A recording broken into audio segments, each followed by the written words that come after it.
Magandang araw po sa inyong lahat. Turuan ko na po agad kayo matuto mag-English. Bali, ang ituturo ko po sa inyo ay salita na kung saan ay marami pong ibig na sabihin na gamit po sa English na dapat nyo pong may master agad para hindi po kayo malito sa pag-unawa. Okay? So, ito po yon. Itong down. Okay? Na marami po yan tinutukoy o maraming ibig na sabihin yan. Okay? Halimbawa, ako ay pumaibaba papunta sa tindahan. So, yung down natin dito ay pumaibaba. Na ang tulong po ng down dito ay sinasabi po ng down na yung destination o yung lugar na pinuntahan ko ay mas mababa ang kinatatayuan. So, ang ibig lang sabihin, itong ating pinag-uusapan na maaaring ako, ikaw, tayo, kami, sila, siya o si Deo ay mas mataas ang kinatatayuan dito sa mga destination o naturang lugar na ito. Dito sa tindahan, sa kusina, sa parke, sa istasyon, sa ilog, sa butika, lahat yan ay mababa ang kinatatayuan kaysa dito sa ating pinag-uusapan.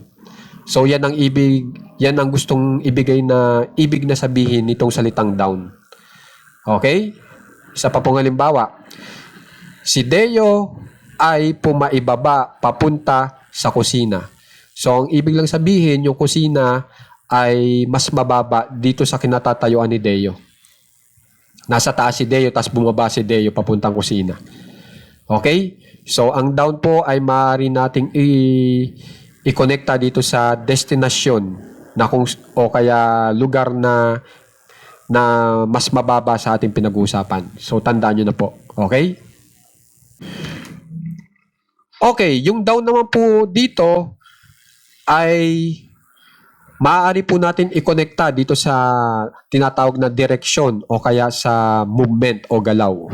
Halimbawa po, ako ay pumaibaba sa timog.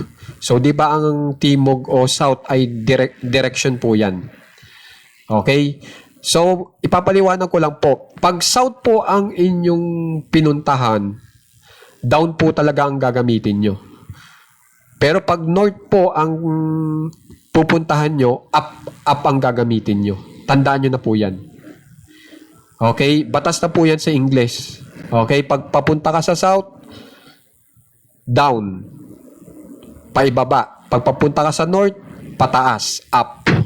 Ganun po. So, tandaan nyo na po. Yan po yung direction natin. Pagdating naman po sa galaw, ito po yung mga maaari po nating i-partner sa down. Pwedeng pumaibaba sa ilalim. Yung galaw mo ay pailalim. O kaya yung galaw mo ay una ang ulo. Ang galaw mo ay mabilis. Ang galaw mo ay patagilid. O kaya pa swing o kaya pa isang tuhod sa iyong pagbaba. Okay? So, yan yung direction at movement. Maaari din natin i-connecta sa salitang down. Okay? Isa pa pong halimbawa. Subukan natin ay sila ay pumaibaba una ang ulo. They went down head first. Okay? Gamit na gamit po yan. Yung head first. So, tandaan nyo na rin po ito. Direction and movement na may connection sa salitang down. Okay? So, yung una ay destinations and places. Sumunod ay direction and movement. Okay? Sa paggamit ng down. Okay, gamitin naman po natin yung down patungkol sa figurative o kaya idiomatic expression. Ang down po dito ay hindi po literal na tayo ay bumababa o yung ating pinag-usapan ay bumababa. Nagkakaroon pa po ng iba pang ibig na sabihin. Yan ang ibig sabihin ng figurative and idiomatic. Okay?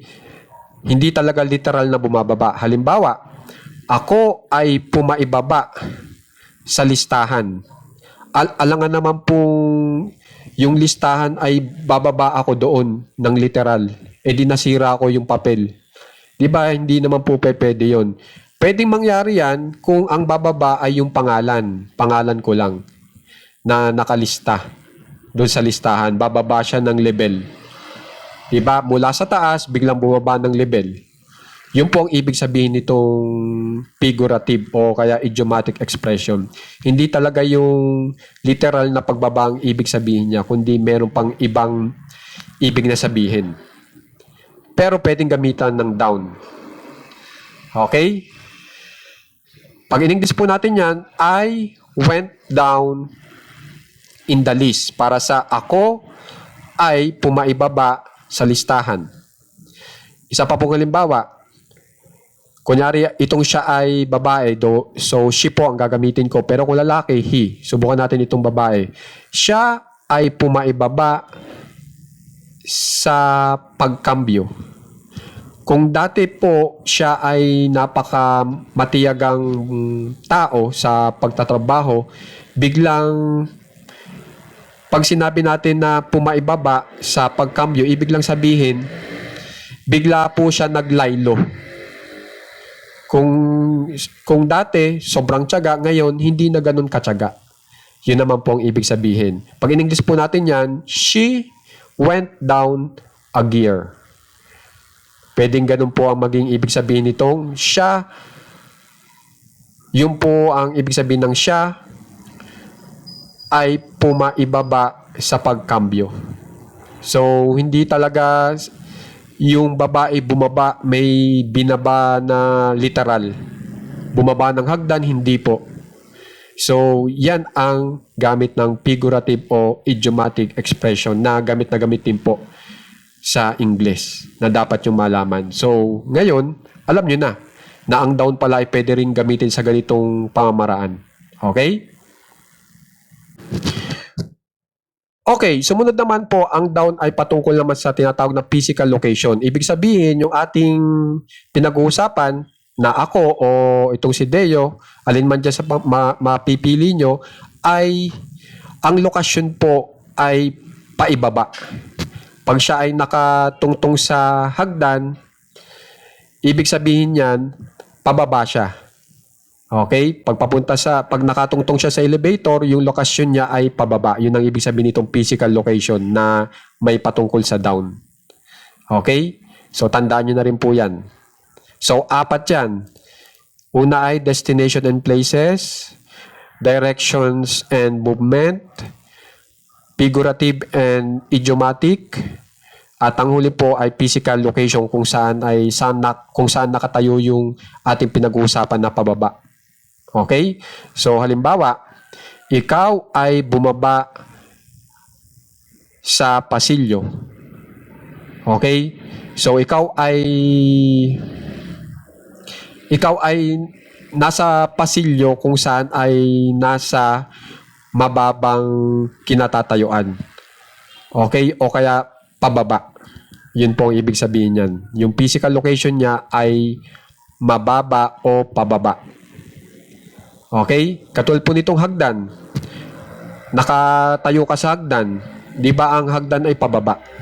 Di ba? So halimbawa, ikaw ay bumaba sa hagdan. You went down the ladder. Okay? So, yung kinatatayuan mo ay pababa. Okay? So, yan yung ibig sabihin ng physical location na may connection sa salitang down. Okay? So, kung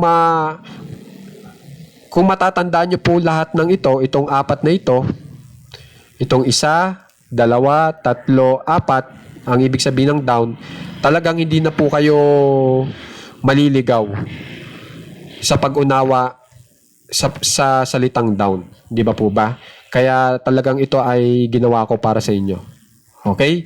Kaya naman guys, kung gusto nyo pong mas humusay pa sa pag-unawa sa mga English na salita na gamit, katulad po ng down, subscribe na po kayo sa ating channel o kaya follow na po kayo sa ating channel para lagi nyo nakikita yung ating bagong mga videos. At maraming salamat nga pala po sa mga nagsasubscribe para tulungan yung ating page na laging nandyan, laging nag-a-update. Okay? Ganun din po sa mga nagla-like, nag-share para makita rin po ng iba. So, maraming salamat po. Mag-aral ng maigi at sana nakatulong sa inyo itong salitang down, kung paano talaga ang tama pag-unawa dito at paggawa ng English sentence gamit ang down. Okay? Maraming salamat po.